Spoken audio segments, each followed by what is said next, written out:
Hello and welcome back to our channel. So today in this video we are going to discuss about how to download MyNearWallet crypto wallet. So without wasting much of our time, let's get straight into the video. So first and foremost, all you need to do is simply tap open your Play Store app, and once you open it, on the search bar type in MyNearWallet crypto wallet. So once you have typed Near Crypto Wallet, you can find the Near Mobile Crypto Wallet in the second option.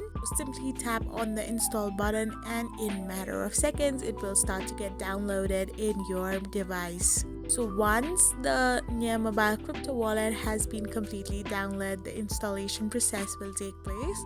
And after the installation is also completed, you can simply tap open your Near app, and this way you can download it. I hope you found this video helpful, so don't forget to hit that subscribe button and do give us a thumbs up.